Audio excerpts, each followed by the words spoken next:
Hello, everybody. My name is Lucy Robb, and I'm currently a senior at Jesuit High School in Portland, Oregon.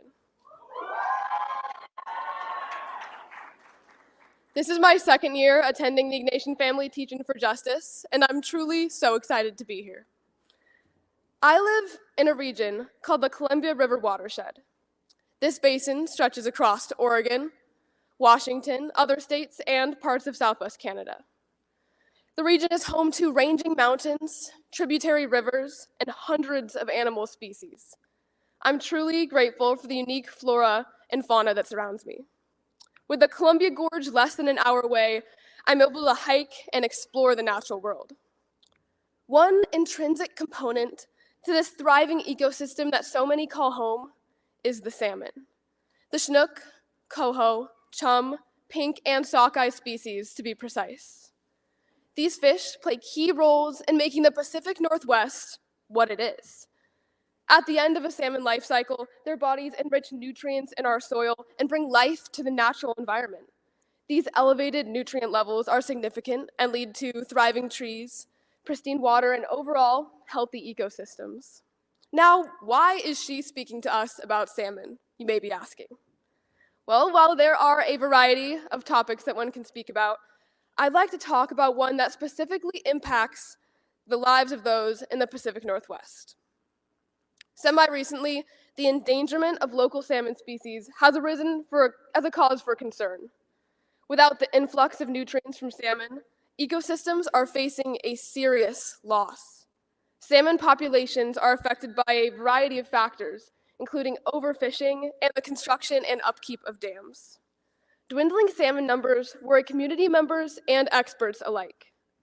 In 2023, I was able to attend the Northwest Ignatian Advocacy Summit at Gonzaga University, where I had the opportunity to live and work with Jesuit students throughout Oregon and Washington. One key issue that we focused on was Columbia River watershed restoration.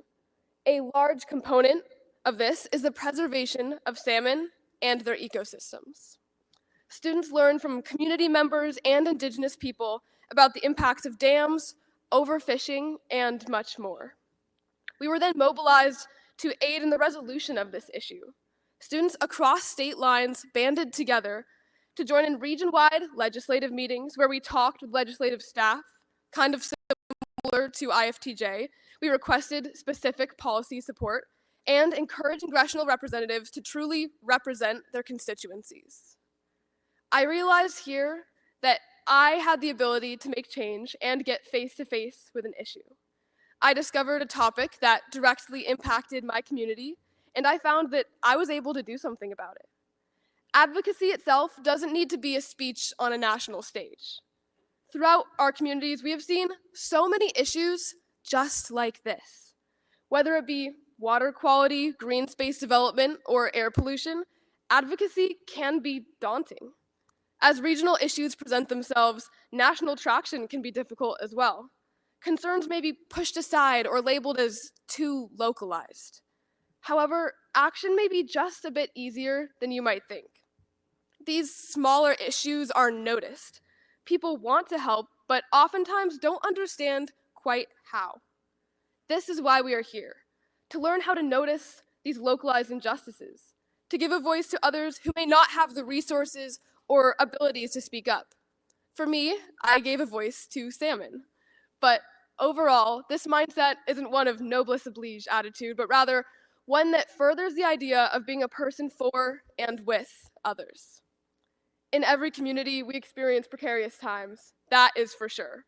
Some lose faith in the world or lose their voice.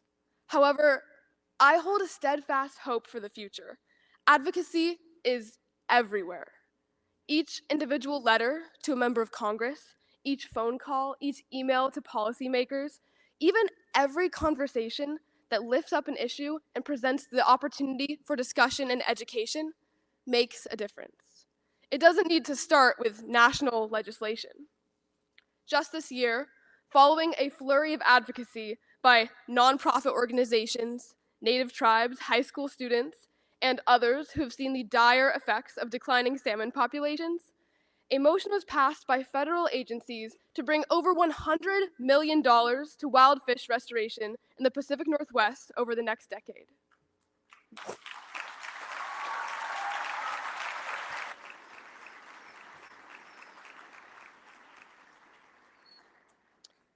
This commitment to salmon and ecosystem restoration fills me with hope and with joy.